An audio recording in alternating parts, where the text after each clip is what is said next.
வணக்கம். எல்லா அம்மாமாருக்குமே குழந்தைங்க படிக்கணும்னு ரொம்பவே ஆசை இருக்கும். அது மாதிரி லக்ஷ்மின்னு ஒரு அம்மா ரொம்ப கஷ்டப்பட்டு அந்த குழந்தைய படிக்க வச்சுருந்தாங்க. ஆனால் அந்த பையன் பொறுப்பு இல்லாமல் எல்லார் கூடயும் விளையாடின்னு இருந்தான். ஆனால் இப்போது ஒரு நாளைக்கு என்னாச்சு, ஸ்கூல் திறந்தோடனே எல்லா குழந்தைகளும் ஸ்கூலுக்கு போயிட்டாங்க. அவனுக்கு விளையாட யாருமே கிடைக்கல. பக்கத்து வீட்டில் இருக்கிற ஒரு பசுக்கிட்ட போய் விளையாடலான்னு போனான். பாப்பா, நான் உன் கூட விளையாட வரமாட்டேன், ஏன்னா நான் கண்ணுக்குட்டிக்கு பால் கொடுக்கணும், நிறைய புல்லெல்லாம் சாப்பிட்ணும், அதனால் நீ போயிடுன்னு சொல்லிடுச்சு. சரின்னு கொஞ்சம் தூரம் தள்ளி போனால் ஒரு நாய் வந்தது.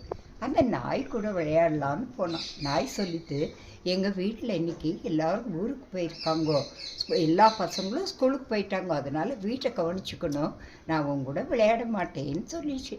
அப்புறம் கொஞ்சம் தூரம் போனால் ஒரு ஓடையில் ஒரு மீன் போயின்னு இருந்தது. தண்ணியோட கையில் எடுத்துட்டு, மீனே உன் கூட நான் விளையாடலாமான்னு கேட்டது. ஐயோ, எங்கள் அம்மா சொன்னாங்க, அப்படி இப்படி போகாத, யாராவது பிடிச்சிட்டு போய் சாப்பிட்ருவாங்கன்னு அப்படின்னு துள்ளி குதிச்சு தண்ணியில் விழுந்துச்சான்.